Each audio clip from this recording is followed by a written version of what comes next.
Hello, I'm continuing to follow clues to the establishment of the earliest monasteries. We began in Ireland, then went to the west coast of Scotland, into Wales and southwest England. There's a parish in Cornwall that is known as Perranporth. In modern English that translates as Piran in the sands. And Piran is the patron saint of Cornwall and of Tinners, arrived in the area and founded a monastery in the 5th century. He may have come from Ireland, he may have come from Wales. The abbey he founded was known as Piran, the Church of Piran. And it's recorded in Domesday Book, so the 1080s, but it is soon abandoned after that.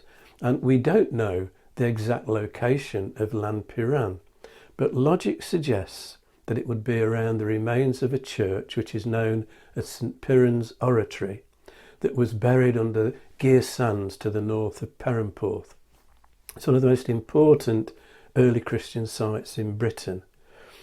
It was built of local stone, been dated to the 7th century, so after Piran's time, would have replaced an earlier wattle and door building. An inscribed memorial stone has been found that does date back to the 5th century. It's a very compact rectangular building with a very small nave and a small chancel. It's only about 30 feet by 15 feet, and the walls survived to a height of around 8 feet. The shifting sands led to it being buried and replaced by a new church in the middle of the 12th century, a little further inland. That in turn fell victim to drifting sands and was abandoned in 1804. Foundations are still visible. And then that very first early site, there was partial clearance in the 1830s. It became a visitor attraction. There was vandalism, there were environmental problems. So first of all, some railings were put around it, and then a concrete wall was built. But in 1980, a decision was taken to protect the site, to rebury it.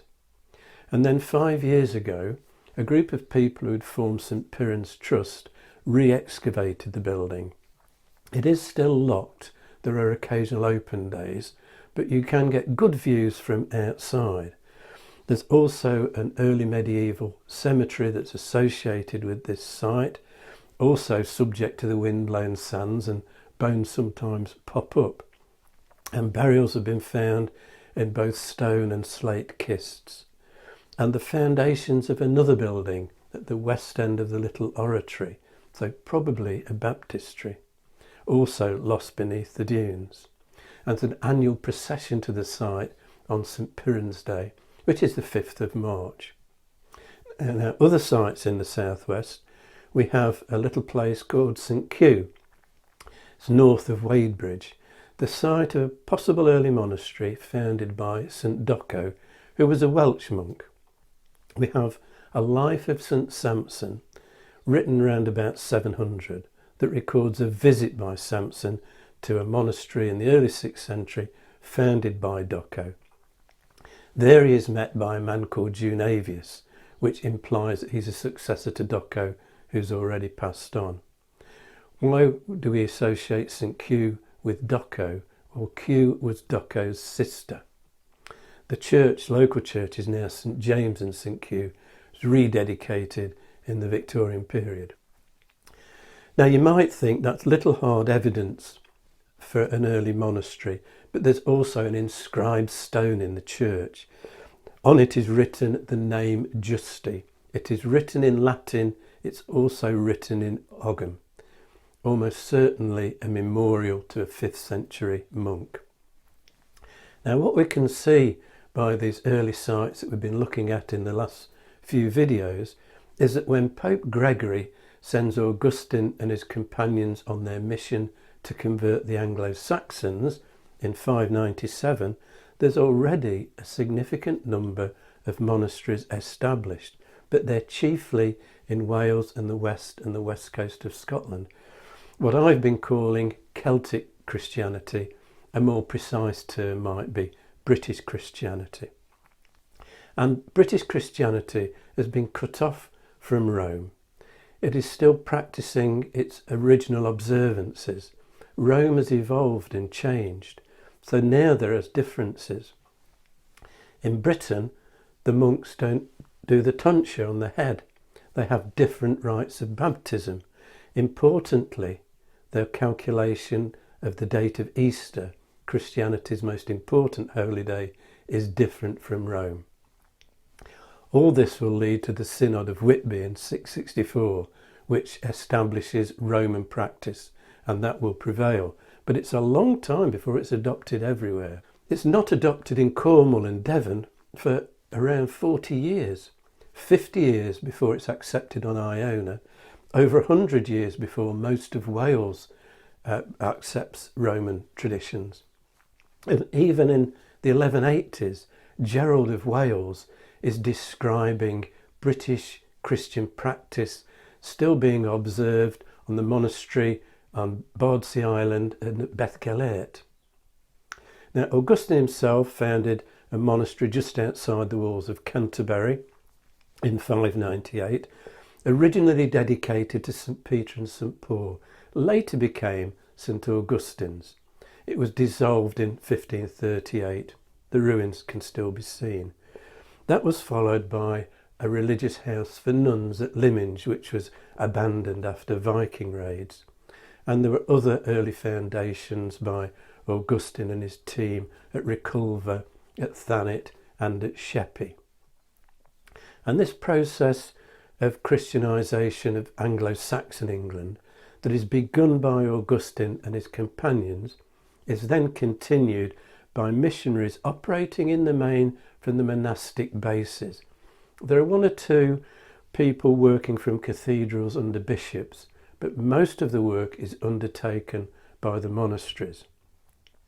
Lindisfarne was founded by St Aidan in 635. St Aidan was a monk on Iona.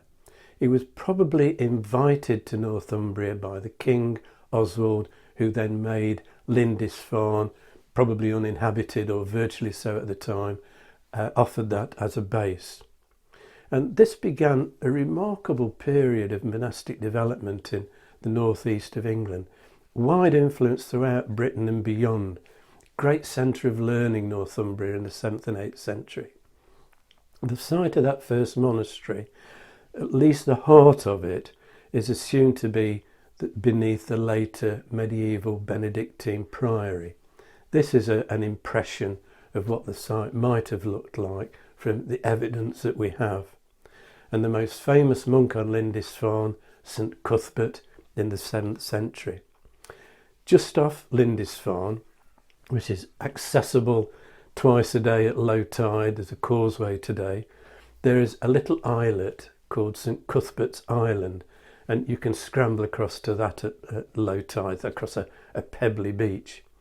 On the islet there are the foundations of an enclosure, a small chapel and a hut. And this is where Cuthbert reputedly spent time on retreat from the main community.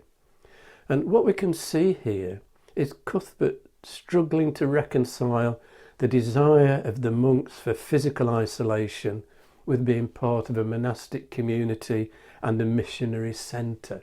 It's this paradox of both detachment from the secular world and engagement with it. And Cuthbert even lived for a time on the more remote Inner Farne Island, 7 miles from Lindisfarne. And there is a very nice mural. This is part of it at Wallington Hall in Northumberland, a National Trust property. And this part of the mural shows King Edfrith and Bishop Trumwine visiting Cuthbert on Inner Farne, and they're there to try and persuade him to leave and become the Bishop of Hexham. And from Lindisfarne, monasteries are established across the northeast and then beyond. And that is where I'm going to start next time. If you've enjoyed this video, hit the like and subscribe buttons and click on the notification bell to be informed when the next video is released. Or you can subscribe by clicking on the rose window over my shoulder.